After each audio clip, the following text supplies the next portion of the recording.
Are you struggling for consistency in your sim racing? Does your iRating look like a roller coaster? If so, we have good news for you. The way to get more consistent is to first understand what you're doing differently than the professionals. And VRS is the answer. With our competitive subscription, you will have the telemetry, setups, tutorials, and everything else you need to fully analyze your driving. Our data packs and the ability to compare your driving with the best in the world will show you exactly where to adjust your inputs, change your driving line, and shave seconds off of your lap times. And our powerful and precise Direct Force Pro wheelbase and precision pedals are being used by some of the world's best drivers. All these champions agree that VRS hardware is not just the best on the market, it's also priced well below the competition. So if you're looking to upgrade to direct drive and the best pedals in sim racing, VRS is your answer. If you want to get better, get faster,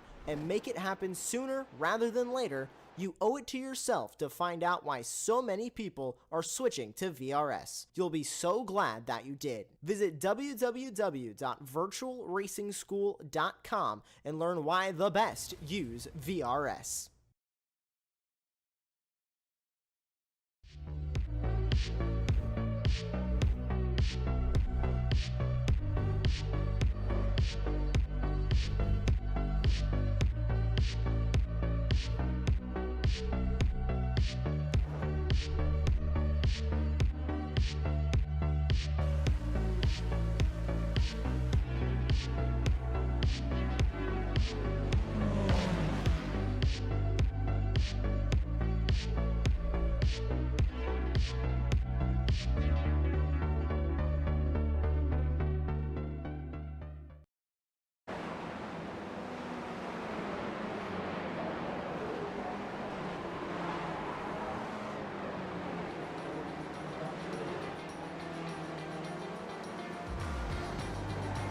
Hello and welcome to part 2 of the doubleheader, the Super Sunday here on Apex Racing TV.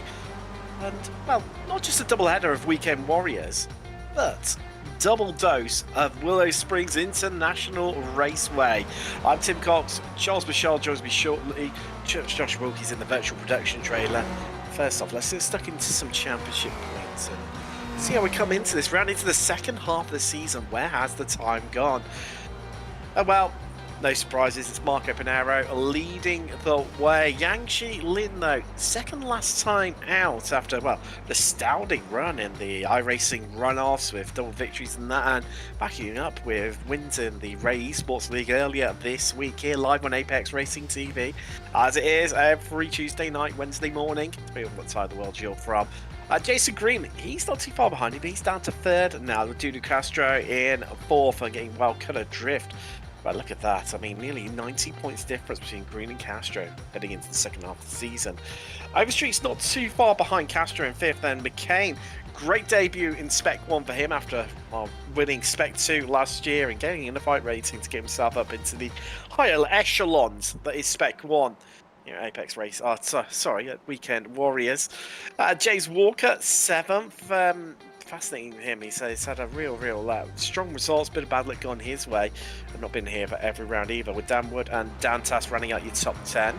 Across into Spec 2 now. And well, Ian Gibson, despite not being with us last week, leads the way still. He is back this week though.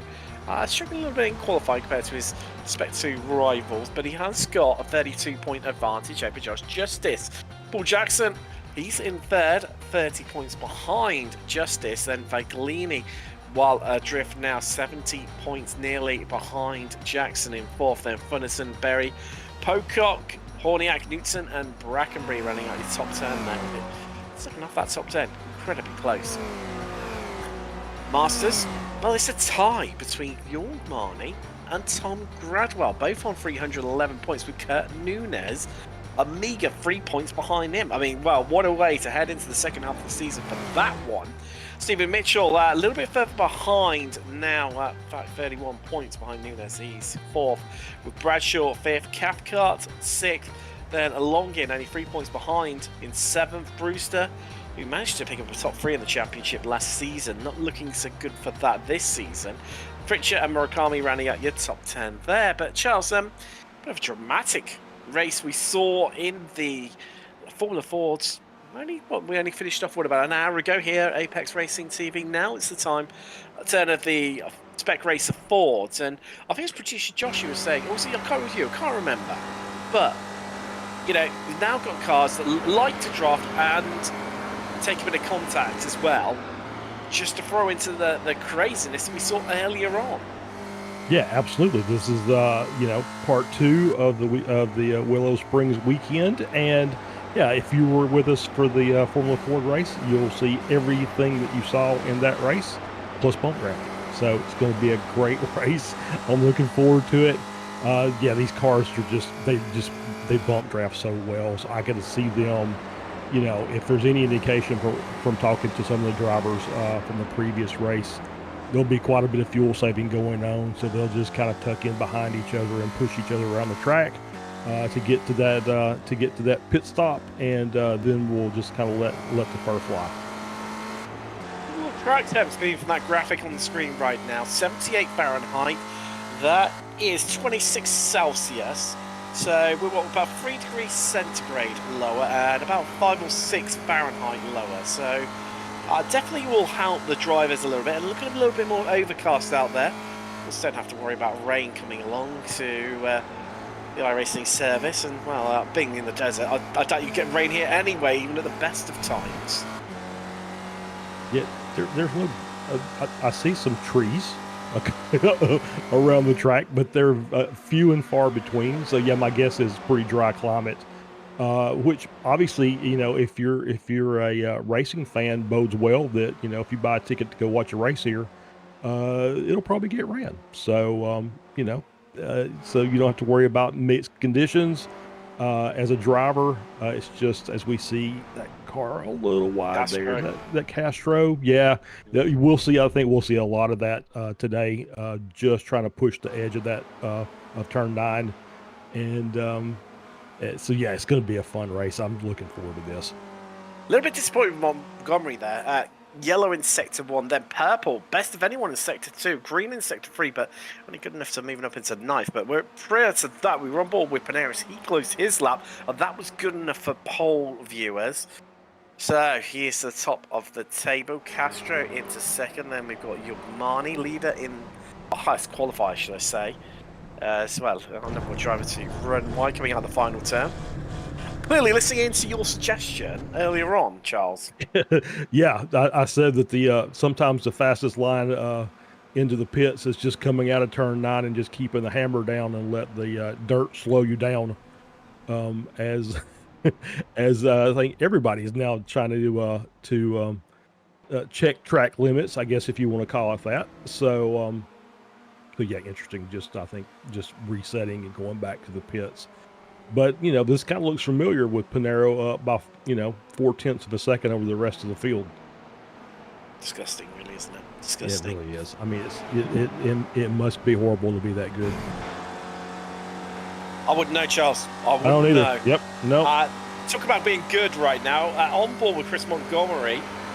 It's the highest qualifier in Spec 2 right now. Just starting up. Well, this is the issue. Look at the traffic. And it's Murakami and Panero. And that's going to kill off his lap. That's for sure. Yeah. I mean, it's wrong place, wrong time. I mean, they're trying to keep out people's way, but it's inevitable, isn't it? These big grids, on the smaller side today, merely just, 32, 3, 4, 5, 36 cars today. Just 36. Small grid today. Small grid by SRF standards, compared to what we saw last week at VIR with a 50-car grid and a 28-car train going down through the S's. Just something, it was incredible to witness. We could still see, some nice, 8-10 car trains if everybody stays, clean. Normally you start getting the breaks, not necessarily within the classes, but you'll start getting breaks in those trains when somebody makes a mistake. Maybe gets a little loose, has to check the car up, or runs wide, and takes a little bit of time to fill that hole back in. So, but yeah, I think it's going to be. I still think we're going to see some pretty massive drafting, especially down the front stretch. I think we kind of checked it last season, and it was 5 to 6 tenths of a second can be gained if you get a good toe down the front straight. So that'll be something very interesting to watch. So crucial. I tell you, showing how crucial qualifying is. About a half a minute ago, the amount of people that were being flagged on the timing tower as on out laps. I think that's really telling just how crucial qualifying is around this track. A little bit hard to overtake, not impossible, but very challenging to say the least. There's Thomas Renders, who's currently 4th right now, just running a bit wide. Drunk still got a chance to go again. Of course, they can complete their lap here. It's fun they come out across the line before the checkered flag flies, and they've got 1 minute and 10. So even those drivers who are, in the early stages of their current lap, still got a chance to get around again and go one more time. Pinero is done. He's in the pits, so we won't be seeing him again in qualifying, though. But you got that sort of commanding lead over someone like Duda Castro, and that's in Marnie. Yeah, that sort of car as class as the curbs. I don't blame him for sitting in the pits. Oh, Yang Lin, hello. Well, that's closed the deficit up a little bit, hasn't it? Yeah, there we go. Nice lap by Lin. 1/10 of a second. Yeah, that's the so we saw a lot of passing in the previous race going into turn 1. Obviously, you get the big slipstream down the front straight. You can just move to the inside and make an easy pass. Saw Overstreet with a very good move on the outside of turn 2. Took it wide through there and managed to hold it and keep it side by side. So where she had the inside line into turn 3 going up into balcony. Those are really the two big places, I think, for passing. You might can see a couple side by side coming into 8 and 9, the last that 180 degree really wide, and then the rest of the passing is basically going to be as cars are off the track. So we saw Renders coming through 9. That was a little more apex that he probably wanted. There is a little. If you're familiar with some of the British tracks, we'll pull Snetterton out. There's a corner called Bomb Hole, and that's very similar to that. So basically, you get through the apex, and there's just a real dip in the track. And if you're riding the curb through the apex and you hit that dip, it's a very big dip. It is cool because a bomb went off there in World War II. As checkered flag is out. So, anyone really improving? Oh, yeah, Dantas just sneaking into 5th there, pushing Overstreet down 1 place. They still share row 3 at the moment. Jason Green struggling qualifying. He's down in 11th. So, a bit of a look down through the list, see if there's any other more sort of outliers, as it were. Coffee, Laurie, not setting times. Neither have Lynn and Fritcher. Surprising from Jeff Fritcher. We've seen if they'll be joining us. Flavio and Darlow, 15 laps. I did not set a time. It's that's brutal. That's interesting. That's it. That's interesting. That just this is not a place where you're going to find any hidden off tracks, like some tracks that we go to on the calendar. Basically, if you're not on the gray, you're probably off the track, and you're going to get rung up for that in the iRacing timing. So as long as you're on the gray, you can set a lap. This is it's throttle control at a premium, right? There's, as we talked about, there's not a lot of really heavy braking zones. So you're really just kind of dragging the brake through into some of the corners and just managing your car with the throttle, and that's kind of going to be your key to success, I think. I think it is indeed. Never such wiser words spoken, Charles. But as we crash as you cross the race, we have to bring up your grid. And Marco Pinero on pole. Well, it looked like a commanding lap until Yang Lin did come into the series. Great to have so many new faces. Christian Kabanka won commandingly in the Formula 4s earlier on tonight, but starts 19th here. Next to Stephen Mitchell on row 10, and that's his top 20. Ian Gibson and Andrea Favini at row 11. Row 12, Jackson and Lonkin. Row 13, so lucky for some, hopefully not, for Adam Bradshaw and Phil Berry. Car starts behind, one place behind his fellow countryman, and he shares row 14 with Mike Knudsen. Row 15 in the top 30 is Tyler Brackenbury and Michelle Vaglini. Jeff Cantor and Bob Kerr make up an all-masters row on row 16. Row 17, that's Jeff Fritcher not setting a time, and neither did Flavio and Darlow. Those two joining the race, which I can tell you they've taken to the grid. They're going to be two to watch out for potentially. Two strong drivers well out of place. But as I mentioned, Andalo, 15 laps in qualifying, all of his times deleted. Tom Laurie and Richard Coffey, their two teammates, sharing the last complete row. Michelle Lynn rounding out your grid. And I can tell you those last three have not taken to the grid. Neither has Bob Kern. You might be able to spot Eagle Eye viewers. Bit of a gap there in the grid. Might be starting from the pits. That remains to be seen. And just a little bit slow getting away from behind the safety car there. Yeah, maybe start from the pits. I think the last, Tom and Rory and Coffee were in the first race, so maybe there's some technical issues they're having to work through. That's why they're not on the grid currently. Sip of coffee, just wet the whistle. Yeah, had a 40 minutes of wow, Charles. Well, I think it's going to be one wild ride here, isn't it? Yeah, I think you're right. I think you're absolutely right. So yeah, we've just got to, it's all about getting the start, let the cars get single file, get through that first lap, get the tires, get some heat in them, and just don't make any mistakes. And you start off that first lap well, keep the car clean, no mistakes. You might end up having a decent race here.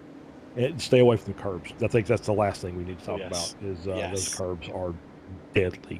So, that might be something we'll be looking out for. We had a nice cartwheel by one of the Formula 4s earlier.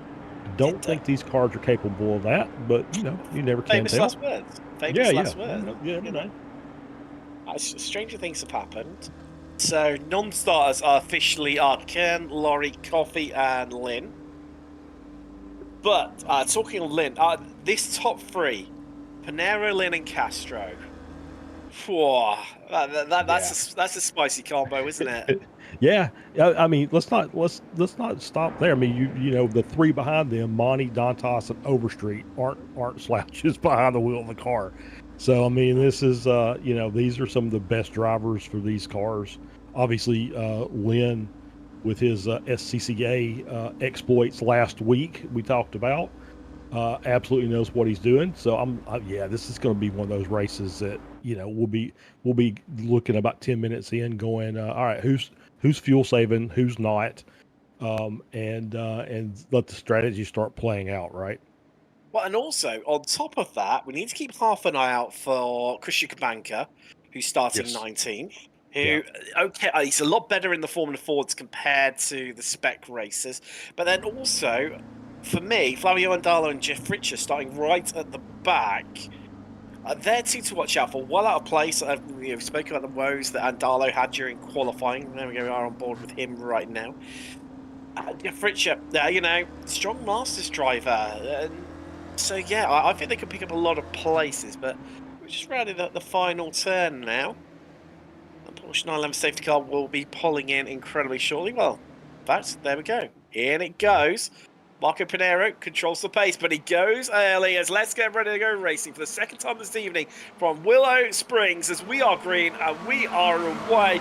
And Pinero gets the jump on everyone and pulls out a quarter-second gap. Lynn left battling with Castro into turn one, but they all move through into single file, but it's behind them. There's gaps emerging already, but there's lots of 2x2s as we head through turn two for the first time this evening. Already making up places. Quite a few of our drivers. And Darlow, I said watch out for him. One corner, 3 places climbed already. He's not hanging around whatsoever. So we'll make their way through. I think we've made it through the first 2 turns cleanly, but this is where the danger begins for me, Charles. Yeah, absolutely. We turn 3 going up the hill into balcony. As we talked about before, such a difficult set of corners to try and get your timings and your speed right. But so far, looking well, we got Gradwell off. Yep. It's A going to little fall. spin. Sound like he may have had help from the "I'm sorry" over the radio. He's down to the back of the pack, isn't he? And it's going to be a long morning for Tom Gradwell. Gets up and does these races before he goes to work on a Monday morning. Panero's off. He's off. I can see from the timing tower. Yeah, there he is, just wide off in the dirt. Like Panera looked like Castro also was a little loose, and we got now.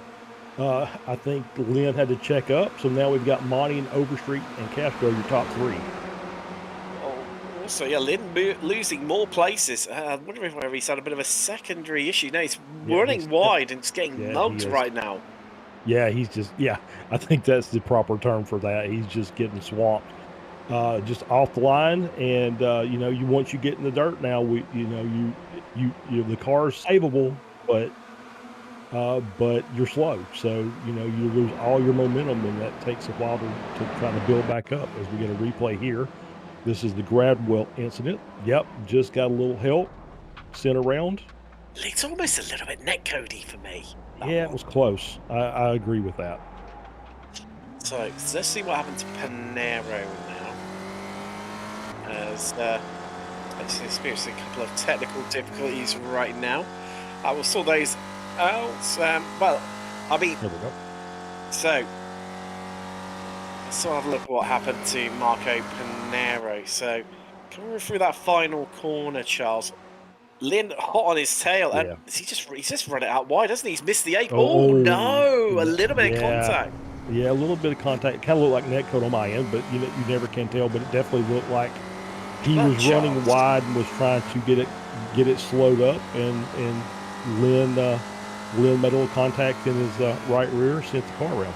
And Lynn, talk about sportsmanship. Could have walked away with this one, but got out the throttle, slowed down, and waited for Panero. There you go. There we go. Exactly what happened. To come back past him. I mean, hats off to him. Didn't have to do that. So we just about this. Just makes a couple of technical defeats right now. That's second replay. But I can tell you, Overstreet into the lead now. She's made the pass, getting past Marnie. Bit of a great group right now. The top 4 being Overstreet, Marnie, Castro, and Dantas. And there's a 2 seconds gap back to Thomas Renders, who then has a big train behind him in the form of Arnold McCain. Well, it's all the way back then. Until 30th place, Thailand Bracket, so 29th Brad Cathcart. Yeah, I saw some smoke in the background, and I think that was Favini. As we still see more and more shuffling. Overstreet in front. My guess is Monty will get the run. They'll probably swap places back and forth for the next few laps. That seems to be, I say that, but Monty may be just content to ride in second place and dump draft. We'll see what happens. I think that's the smart move today during the race. Is as you see them going side by side, it's okay to make up a spot, but I think what you're doing is you're costing yourself and the person you're battling time. Probably just better, at least early stages, to just stay in line and just keep the train rolling, and then you can save all that aggressive maneuvering for later on in the race. Interestingly, Panero driving with a bit between his teeth, almost in anger right now, and making up places. A contact between himself and Lynn. Lynn, who did the sporting thing, has got bogged down a little bit. He's just got himself past Montgomery, who's our leader in Spec 2, and up into 12th now, but Panero up into 9th, and some distance between himself and the young Chinese driver that is Yangshi Lin. However, this is one long train that's going to take them all the way up to Vandrid Dantas in 4th. Oh, sorry, apologies. Thomas Renders in 5th. It's the cork in the bottleneck right now, if you want to call it. Although he's no slouch whatsoever. Absolutely right. Always hits the apex, doesn't it? As I said, it might be smart to just stay in line and ride around. But obviously, for the 2 fastest cars in qualifying, they're just going to see how many spots they can make up. They just want to make up as much ground as they can. at this point of the race. Oh, Charles, three wide into three turn wide. one. It worked, so good job by everybody there. Well, there I splitting the difference, going straight at the middle of McCain and Green and getting the job done, and doing so up into 7th now. Yeah, he's just a fantastic run. You know, obviously trying to make up for the issue with Lynn earlier in the race. So yeah, like I said, he's going to try and make up as much ground as he can on the leaders because he knows he's got a fast car and he's got the ability to win the race. So he's got his sight set to get as close to the front as he can. Wow, I'm going to sit rep right now. As we settle down, nearly 7 minutes complete out of the 40. So, Young Marley leads overall and Masters. Overstreet leader in Spec 1, second overall. They still be working together. They are always in communication with one another and share a Discord channel during these races. So it's supposed to see a bit of bump drafting between those two. In terms of Spec 2, Chris Montgomery leads the way. He remains in 13th, having started there. Yeah, who else? Ian Gibson, championship leader as well. We go 3 wide on the Eagle. Was trying to make it 4 there. Bit of bumping. Are we going to make it 5 wide? Oh, McCain and Lynn. Oh, that's going to come right across the track. And how did they not collect more people? 5.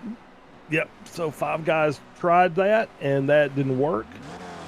Great for a burger. Not great if you're racing down the front straight at Willow Springs. So that's yeah, it was suspension, Charles. I think that may be it for Lynn. But that was, that's the thing about this front stretch. It is wide, and it looked like it would support 5 wide, but I think somebody just may have had a little bobble, or maybe a net code contact that it just happens so often.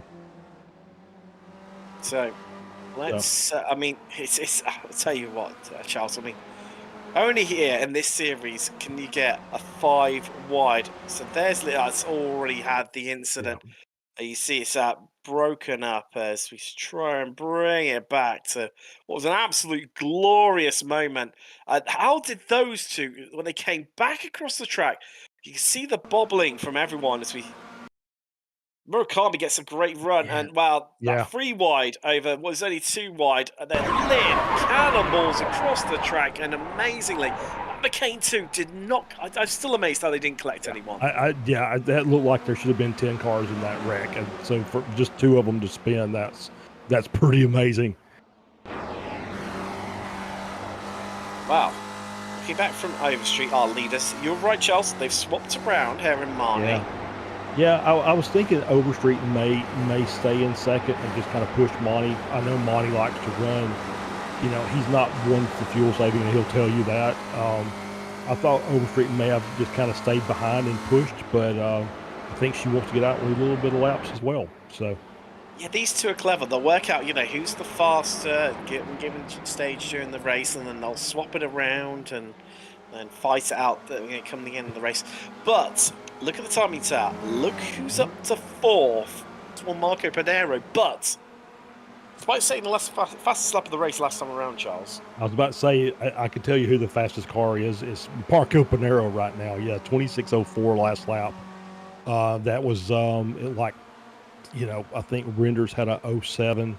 No, that's a 27:07. So I think that's 3 or 4 tenths faster than every other car for the race so far. So yeah, he's on a tear right now, which is not unexpected. I mean, he's pretty dominant in this car in the series. Marnie's going very, very slowly. He is. I wonder if he made a mistake come out of 9. Maybe he got too far wide and got in the dirt. Well, this is the trouble with the new off-track physics, aren't there? As there goes Panero past Marnie, is they slow you down like they do in real life. Previously, he would have got away with that one. Yeah, well, yeah, he lost the camber. We talked about it in the first race. There's camber on the inside of that corner up to a point, and then it kind of flattens out. And so once he lost the camber, he just started pushing wide, and he got out of the throttle. From the lead, in space of 2 laps, he's down to 5th. Whew, it's brutal. It's brutal here. We It knew it is. would be. But that gap, 2.9 seconds between Pinero and our top three right now. I mean, we know this guy's good, you Yeah. know. But I mean, that's a tall order.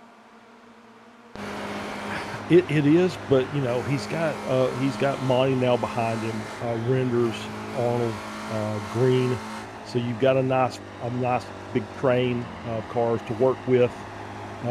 Monty, my guess is will just, I mean, you know Panero's just quicker than most everybody out there, so Monty will just try and hang on to him as long as he can. So the longer they can keep this big pack together, the better chance they have at catching those front cars.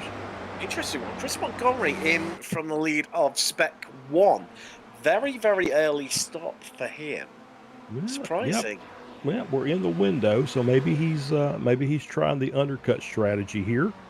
You know, I don't think it worked really well in the first race, but you never can tell. It's a different race, different cars, so you don't know what's going to happen at this point.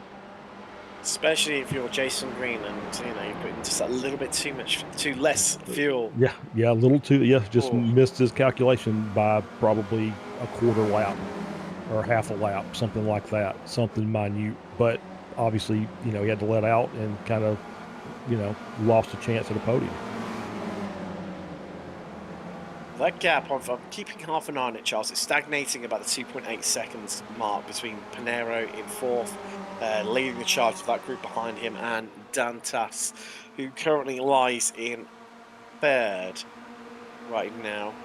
Marnie's still leading Masters. He's in fifth with Murakami. Ninth overall. Mitchell, third in Masters, 15th overall. Spec 2, Phil Berry now leads that after the very early stop from Chris Montgomery, with Mike Knutson in 19th overall in second, and Ian Gibson, 21st overall, and in third. Currently, it's Flavio Darlo into the pits. The early stopper. He's at 14 places after starting from the back of the grid. I said to watch out for him. Not wrong there in terms of... Yeah, obviously Andalo's having a great run up the field. Yeah, you know, he managed to avoid a lot of the you know, any drama as he's worked his way through, and so his speed's starting to show now. And he's on.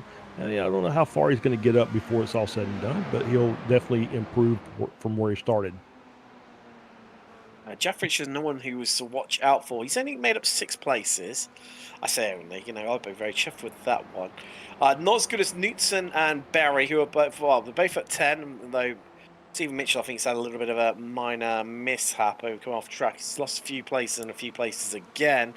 Meaning now Knutson's got the highest on position climate honour. He's up 11 now into 17th. And in terms of retirements, well, just the one so far, Yangji Lin, with Kern, Lin, Coffee and Laurie not making the start. Kane got going again, despite his, being collected in that incident. Losing a lot of places because of it, but has taken the early pit stop, trying to circumvent and pick some places that way. On board with Josh Arnold, was the newcomer to the series, and well, he's part of this Panero train right now that's in fourth, and well, trying to make up some time, but they're just not right now on Evandro Dantas.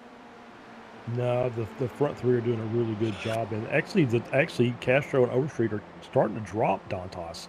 I mean, the gap's now between second and third, so it may be that Dantas falls back into the and becomes the leader of this until Pinero passes him.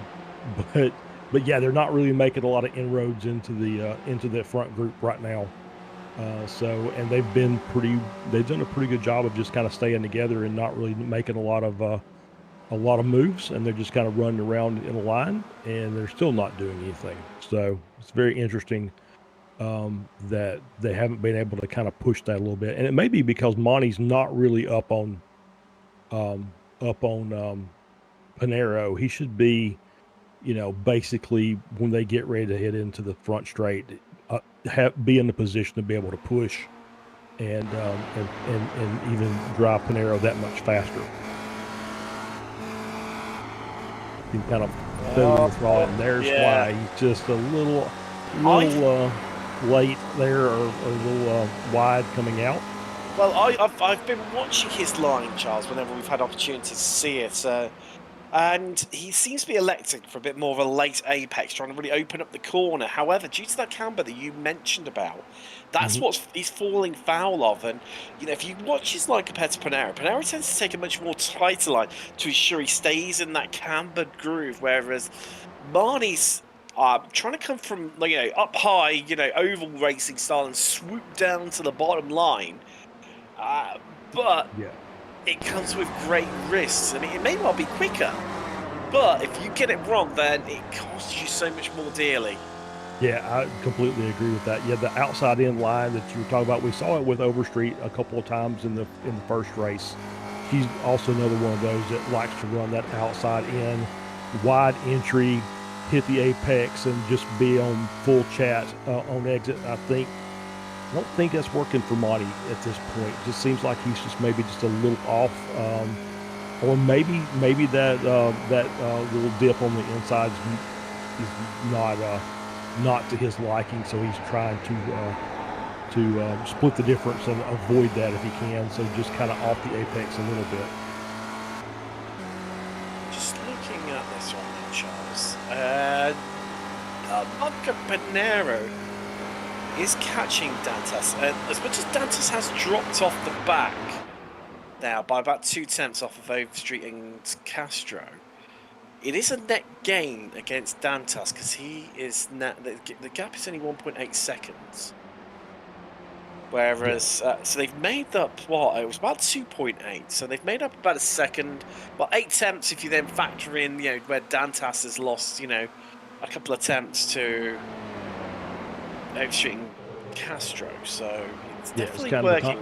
It's kind of a combination of them moving forward and Dantas falling back. So they're catching him at a pretty rapid rate, but he's also kind of losing the front group. So they're making progress on the front group, but it's a little deceptive if you're just kind of watching the race on the screen. I mean, hit strategy is going to play a large part in this, but we are halfway nearly. Yeah, we are halfway. Pit mistakes are going to play a large role in this. Also, we did see, you know, Monty with a chance for a win in the first race, and just locked it down, tried to come in very, very hot for the pits, and end up having a speeding on pit entry. So basically, 40-second penalty took him out of contention. So, you know, errors are going to be critical here with these tight packs. Well, they are catching, but battles are plenty up and down through the field. There is Murakami, who's amazingly only made the one place, but just behind him is Alan Johnson. Sorry, Johnson it will be, because he's from the land of Scandinavia. But there's one Christian Kabanka behind them. Now, both Johnson and Kabanka up 6 places. Philip Berry now holds the highest position to climb on. He's up 12 into 4. It's even. Well, that's going to cost Murakami. Yeah, he's going to lose that spot there to Johnson, and may end up losing the spot to Kabanka before it's all said and done. So now Kabanka has the 2 cars, and Murakami is battling to try and get the spot back. Instantly reclaims that one.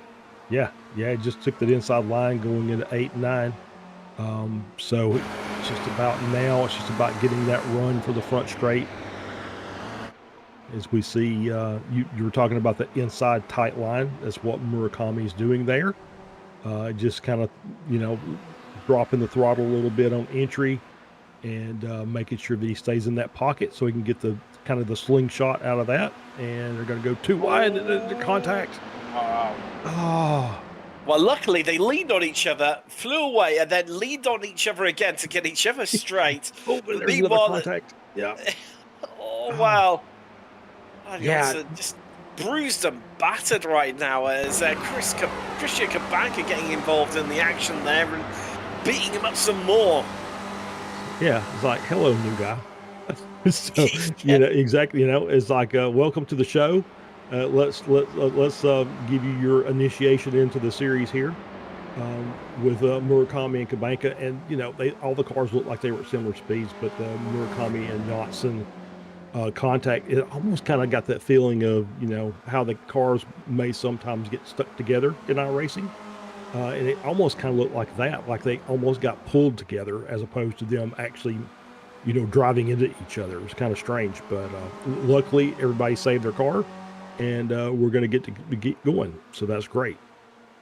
Interesting battle we're seeing on screen right now. Led by Philip Berry, the Silver Flover 14th. Yanni Ongen behind him. Andrea Fafini then. But, well, I say that, Mike Knutson, more crucially, involved in it too. Well, okay, curse the commentator there. Yeah, that was a very quick one too. That didn't take long at all for you to curse him. But yeah, it's just what we were talking about. So now you're probably going to, yeah. So now you're going to probably see Knutson, but there's a big group of 4 behind him, and with one kind of trailing. So you'll see these guys probably just absorb Knutson into that pack, and so it'll be a nice pack of 5 or 6, as we see. Is that Gibson coming up from behind? It is indeed. Yeah. So Ian's had a really good run of finishes here lately, so he's trying to look and see if he can get it back up on the podium again. Of course, our championship leader in Spec 2 as well, and what with points being given for overall finishes. Okay, he's only 4th in class, would love the honours of winning, but won't be losing too many points. No, with all his competitors so close in front of him. Yeah. The leader of the class is only 4 spots up, so yeah, it won't be too much of a loss. But obviously he's going to want to try and move forward, and I think he's caught this group by himself, which means I think he's got some good pace in the car, so he'll be looking to see if he can get to the front of that pack in short order. Well, Castro is ahead of Overstreet now on the 23-minute mark. They're coming up to lap Alan McCain, who has already pitted. Overstreet trying to instantly reclaim it, but the Brazilian just shuts the door and says, no, Megan, you don't have it that easy. You know full well she'll be pushing, she'll be squeezing and trying to instantly get that place back. We're going to see the lunch. No thinks about it, just backs out of it for now. Yeah, just smart racing there.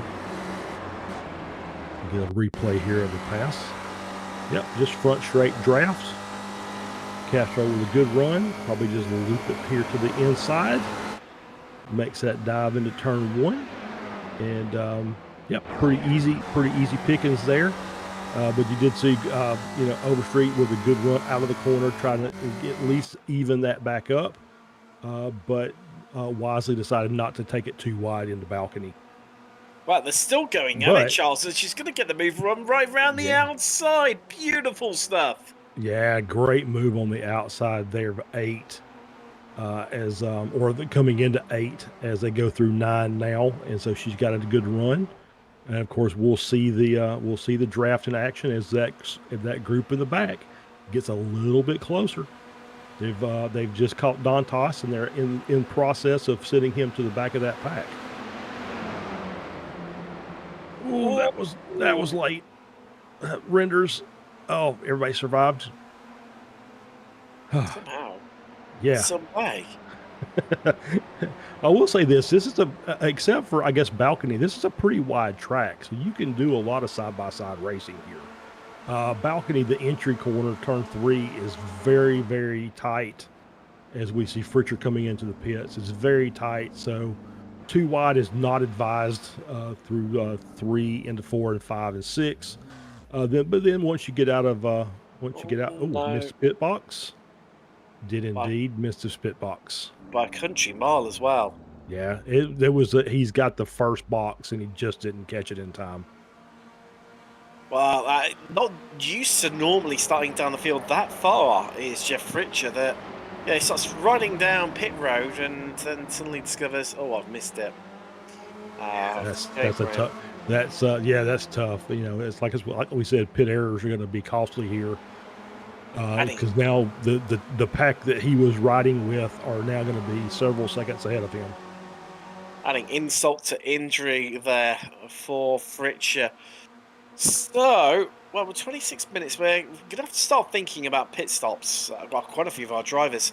Nobody has stopped inside and including the top 24. Drew Love in 25th is the highest driver who has pitted. There's Murakami just pushing Alan Johnson along there. Slovenia into the pits. He's decided he's going to go now. Yeah, I'm thinking, we talk about that 30 to 31 minute mark. And I think looks like the majority of the field is going to take that to the absolute end. So we'll see. We'll get a good idea of who's doing some fuel saving out there. They'll probably be able to go an extra Charles, lap. while we've been just, looking at the race and what's going on down in the midfield, away from our eyes, Pinheiro has been chipping away at that lead of Overstreet and Castro, and it's down to 1.2 seconds. Yeah, I think part of that is the battling that they've been doing on swapping the position back and forth, side by side, and it's allowing Pinheiro to just run hot laps. He's in front of that pack. He's just still dragging them along with him. So you've got a nice pack of four. It's him and Monty and Renders and Dantas. And Pinheiro is like, hey, I'm here now. So it's time. It's back to game on.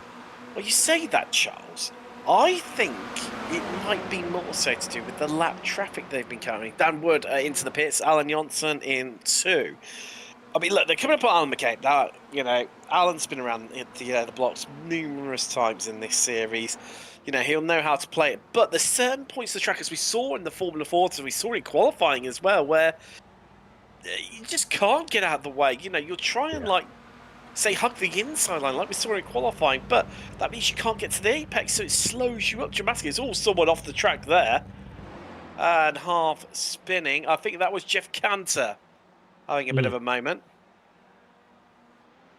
Yeah, it's like I said, we talked about as we see Overstreet back into the lead. And looks like Pinheiro is going to try and make that gap up now. He's down to 1.1 between him and Castro. So that is very in from the lead. Yeah, and I think he's going to come. I think he's going to come out in front of Chris Montgomery, who was our early leader in Spec 2. Yes, he is, and by considerable margin too. Yep. So I think the experiment with the undercut is not working. Oh, everybody! Overstreet, past Pinheiro, Marnie, Renders, Arnold, all in. Castro, Dantas, and Green. They go on again. Claudio Gardini and as well. Busy times down in pit road. Chris Murakami heads in as well. Wow, this is going to get some real indication of what Pinheiro's done, and can he get the jump on Overstreet or try and reduce that gap, because what was it, 1.4 seconds when they came in roughly? Yeah, roughly 1.4 between him and Castro. And he's coming out right behind Overstreet. That's not 1.4 seconds. Nope, is absolutely not. With Renders there, Monty late looks like. Yeah, Monty with a long stop, and Josh Arnold out. Yeah, we haven't mentioned Jason Green until just now. Obviously, I'm sure he's been fuel saving as much as he can during the race. So we'll see if he can capitalize on that with a very short pit stop here in the next. Let's say the next 2 laps has to be. Well, looking at the clock, Charles, yes, it's got to be within the next 2 laps. As that's Jeff Fritcher right behind him. Of course, Jeff has been laps. That's why you're seeing those two so close together. Castro in from the lead. Dantas comes in too. So does Green. Yeah. Wow. So here's the last 3, I believe. Let's find out how this pans out here from Willow Springs. There's, 7-8 temps between Overstreet and Pinheiro. So during the pit stops, he's managed to take out, good half a second out of Overstreet's lead, which means if Castro still has the same sort of gap to Overstreet as he did previously, Pinero will, well, come on, pretty much alongside Castro, but we're going to find out. Gibson goes again. Green on pit exit as well. How have they panned out? Well, Castro is ahead by considerable margin. Look, that's 2 seconds. That's going to work out at. Yeah, that Finally. Oh, okay. Yeah, and here's why. Stoppage time in the pits for Castro, 9.4. The next closest one was Renders with a 10.6. Everybody else was around that 12-second to 13-second mark. So Castro with a either did a great job of fuel saving early, or is making a gamble late. So we'll see how that all pans out for him. Well, we've seen it before, haven't we? Where we have these latter stages, sometimes taking that shorter amount of fuel, giving yourself some, a decent gap to the cars behind you, encourages them to stop battling, which slows them up, which allows you to fuel save, and you don't lose any time. That gap pretty much remains the same, despite the two behind battling away. Yeah, absolutely, and that's absolutely the case. Is as long as there are people that are battling around you, you can fuel save and you can get behind them, or if you're in front, you can just kind of monitor their progress and lift when you need to, and save a drop here and a drop there. Gibson coming in, I think he's the last one. He is. He's gone a lap longer than anyone else, Charles. I mean, that's an amazing drive, and the fact that he had moved up quite a few spots during the course of the race. That was a great run by him. Oh, you say that? No, he had. From memory, I don't think he had. He sort of was up 2 or 3 spaces. Oh, okay. Then yeah, he was, because at one point he was 4th, wasn't he? For quite a bit of a while, and then we had the early pit stop from Chris Montgomery. Where's he going to come out? Well, behind Brackenbury, who's going to take the lead in Spec 2. But yeah, he's elevated himself there up 2 or 3 places in class, so that's really, really good run from Gibson. Strong, solid run. Yeah, absolutely. And his pit stop time was 8.8. So obviously, I think, but he went a lap longer, or a lap longer than everybody else. So maybe that's the right number. I think that Castro is going to be a big indicator of if those short stops are the right number, or if everybody else had that right fuel calc. Based on that, Gibson's time, which was 8.9 versus a 9.3 for Castro, who stopped 1 lap earlier.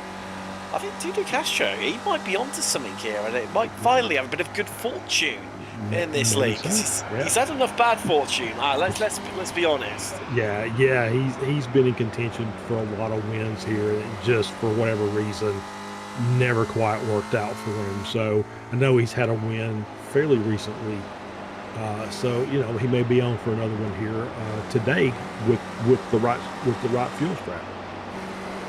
On board with Renders, that's Overstreet and Pinero in front of us. That gap between Pinero and Castro still remaining at 2 seconds. So solid stuff for the Brazilian. Let's have a bit of a look. Is he going to come up? Nah, then we'll encroach some traffic soon. A form of actually a battle. Mike Newton and Gianni Longin scrapping away over 27th place right now. They're 2 separate classes, so no bragging rights in terms of class position gain, but positions overall nonetheless. They're going to catch them probably in the next couple of laps. So really I say the business end, we're pretty much there anyway. We're at 5 minutes to go, Charles, but certainly about a couple of laps time, we're really, really at the sharp end of things. Castro is going to be all over them, and if he can dispatch them quickly and easily, like say down the front straightaway, or even down the back straight, he will be laughing all the way to the book. Certainly if it's down the front straight, because that means that little group of Pinero, Overstreet and Renders are going to trip up over them through the twisty bits. And that, 4, 5, 6, and that's not the place you want to be catching people. As Castro's kicking up a bit of dirt there. He's pushing, but he has just lost 4 tenths to that group behind. Yeah, absolutely. He lost another 4 tenths a lap before. So they are gaining on him. So I don't know if he's if he's pushing as hard as we think he is. But so or if he's managing to just that little half second, if it's saving just a little bit of fuel by a lift here to coast there. Um, but he's got to make that. He's still got to make that 1.5 second lead stick. Well, not seen to us. Flavio and Darlo has retired the car back on lap 9, currently on lap 25. Joining Yangji Lin being our only 2 retirements so far this race. We lost Lin on lap 5. After that, well, attempted a 5 wide down the start finish straight. Only the stuff you see here. But there you go. That's why they are catching Charles. There you go. Yep. Overstreet pushing Panero.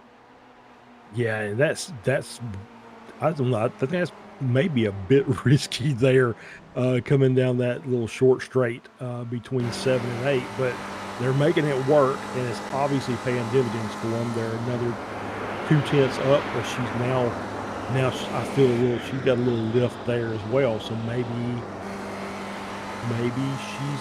she's just doing that to not push him into the corner.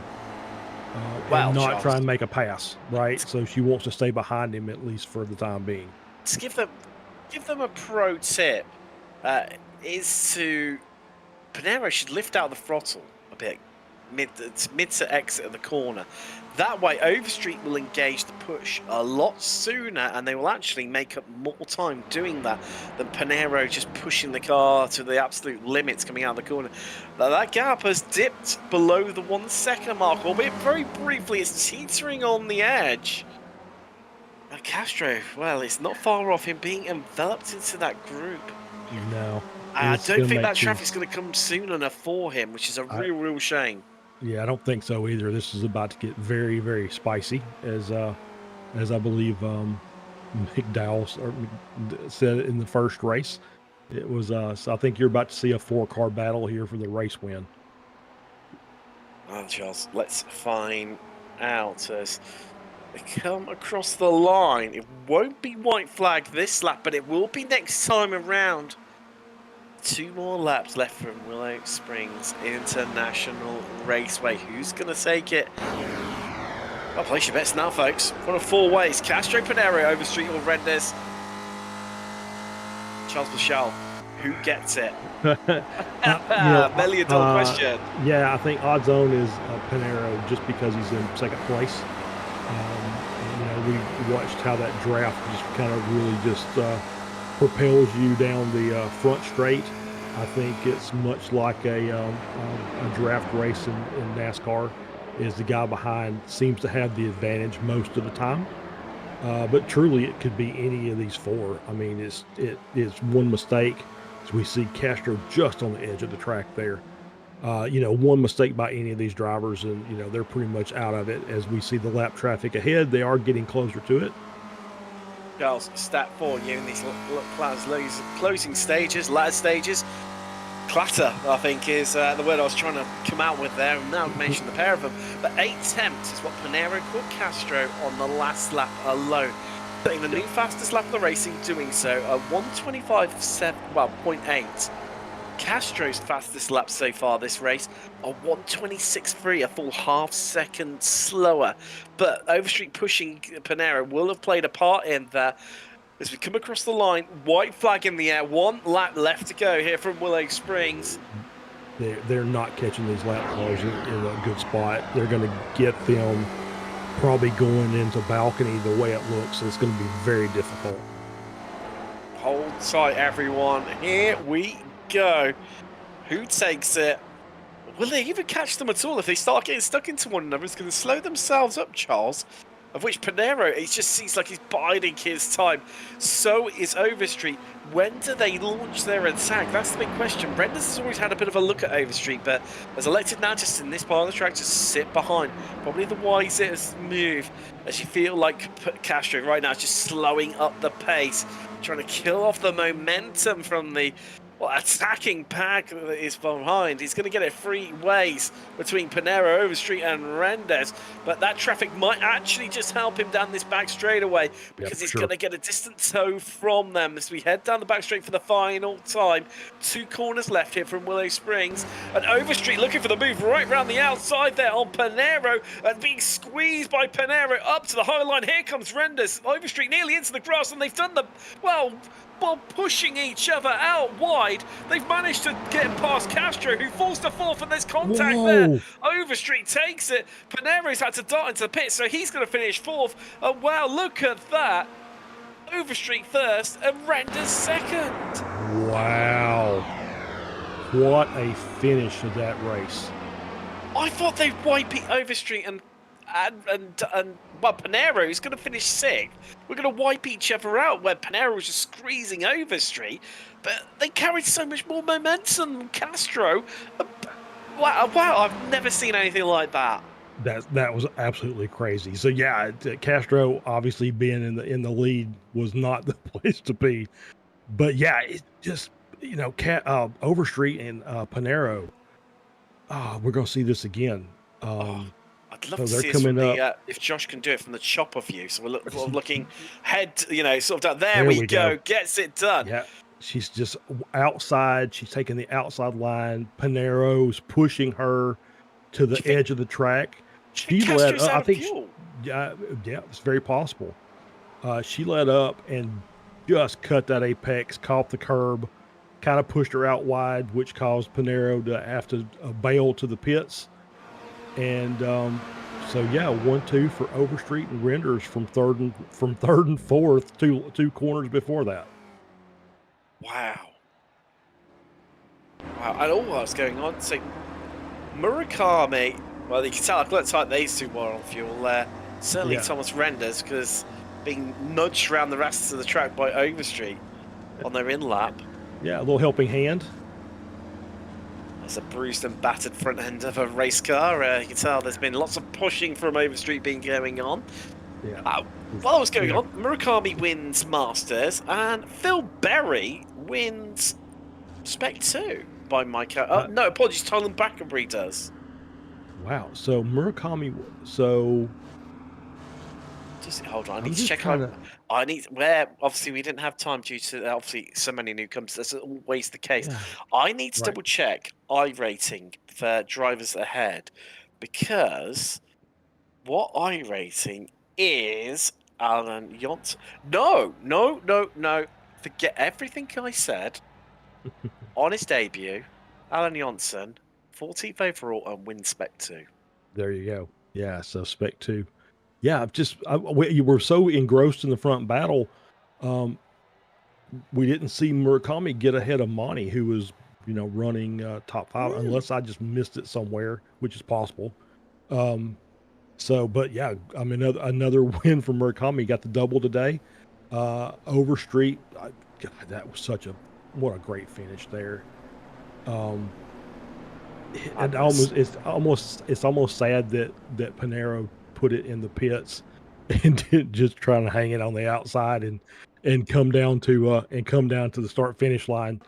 That would have been interesting. Let's watch it again, Charles, because I think it's one of these moments you just will not get sick of seeing time and time again. So you see if they got the run on as we said, Castro out of fuel, just going to miss his fuel calc. And so you know, Panero takes it deep. Overstreet kind of lets up, crosses over to the inside, catches the inside curb, kind of door bangs on Panero coming out of the last corner, and is able to take the win. What a great race! Jeez, that was a great race. Will not get sick of seeing time and time again. So you see if they got the run on as we said, Castro out of fuel, just going to miss his fuel calc. And so you know, Panero takes it deep. Overstreet kind of lets up, crosses over to the inside, catches the inside curb, kind of door bangs on Panero coming out of the last corner, and is able to take the win. What a great race. Geez, that was a great race. Wow. Especially to take you through. Hold on. Off limits 3K, isn't it, for Spec 2? Will not get sick of seeing time and time again. Yeah, so you see if they got the run on as Hold on. Off limits 3K, isn't it, for Spec 2? it is 3K. Oh, in that case then, scrap that. Josh Arnold wins Spec 2. There you go. So, Alan Johnson, apology, I built you up as a debut win in Spec 2. I mean, debut second, but a debut win. Mitchell and Vaglina rounding out on your top 30, with those last two being one lap down. Into retirements now, Caleb Pocock lost him on lap 20, and Darlow on lap 9. Lynn with that mammoth accident on lap 5, with Kern, Laurie, Lynn and Coffey all not making the start. Actually, just seeing where Alan McCain finished 22nd overall. See, he was caught in that incident with Yang Ji Lin, which makes it. That's a brilliant recovery from him, all things considered. For sure. Wow, let's have a bit of a chat to some people, I suppose. First up, let's speak to our overall winner. Megan Overstreet joins us. I mean, did you see that coming? And we've watched back that final move. The final couple of corners 3 times now, and it still blows my mind.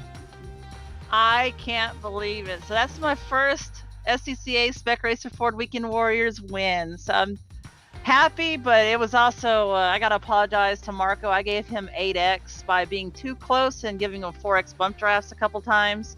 So that kind of caused him to get a penalty or drive through at the very, very end when we got that little net code on the exit of the final corner. I think it pushed him off the track, gave him a 1x, which put him over the limit. Well, it was from our angle, it looked like a little bit more than netcode, where you just sort of drifted out wide, obviously taking the corner exit, and just tapped him, with your rear left on his front right. One of those things, really. I mean, you wouldn't see him. But, I mean, coming to those final stages, I mean, I'm guessing you must have thought there was a chance of catching Duda Castro, because you seem to be working together a lot with Marco Pinero. We caught you bump drafting him numerous times. Oh, yeah, he was definitely way faster than I was, because even before the pit stops, he was gaining time hand over fist on me and Dudu. So I knew once he got past me, I was just better to stay behind him and not try to pass, because that would just slow us down and let Dudu get away. And I think he started running out of gas in the next to last corner. Yes, that's how it seemed. He seemed to really sort of check up quite a bit, while yourself and Marco Pinero went to battle right around the outside in spectacular fashion. Well, Megan, congratulations on the victory, and we'll look forward to seeing you next week. Thank you. See y'all again. Charles, I'm guessing perennial, Masters, sticking with Masters, the second time today as well. We talked about this, and congrats again, Chris. Got the double today, 2 wins in the Masters class. Not quite as high a position on the overall, but you take the class win where you can get it, right? Oh, totally, for sure. So another one of those races where you just kind of stay out of trouble and things just kind of fell your way. Yeah, it's a big draft track, so you just hope you don't lose positions while the guys are catching up, and so yeah, it all worked out. Lucky to get 7th, I think, I give this one to Florence Arabian, because he gave me, this is actually his real track, and he gave me a few tips, that I ended up using on the last couple of laps to catch Christian. Well, local knowledge is always good, right? Oh, for sure. Congrats on the double today, Chris. We'll see you next week. Yeah, thanks a lot. Finally, just enough time. We'll squeeze him in. Thomas Renders. Wow. I mean, what a finish. You come into that final lap in 4th. You run out 2nd. I mean, Not, no disrespect for you. I didn't see that one coming. Did you? Not sure, to be honest. I mean, it's always something on a draft track like this, and you just try to survive going into the last lap. A lap like this, And I've had a little look into the inside of Megan from into turn 1, but it wasn't anywhere near making it stick in that corner. But just hoping, staying close, and I think Dudu ran out of fuel going into the penultimate corner, and that really mixed things up there because everything went crazy into that last corner, and I was just happy to be able to take P2 there. And I mean, the fuel strategy was great because at the line I started stuttering, so I'm over the moon.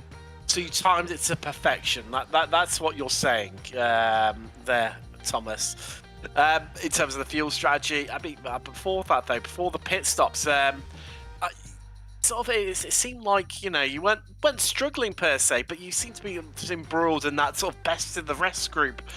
Realistically, I mean, after the pit stops, were you quite impressed with yourself that you managed to come out so close to the, Overstreet and Panero? Yeah, I mean, I was just we were in luck. I think I started battling into the first couple of laps, and that caused a gap to be there. And but Marco went off in the first lap, and he got tremendous pace, of course. And I saw him coming, overtaking everybody, and I just thought, try to follow him, try to save fuel, and just hope that he can take us back to the front group. And so he did. So big thanks to him today. Definitely. Well, Thomas, congratulations on the second place. I do believe that your best ever result in Weekend Warriors.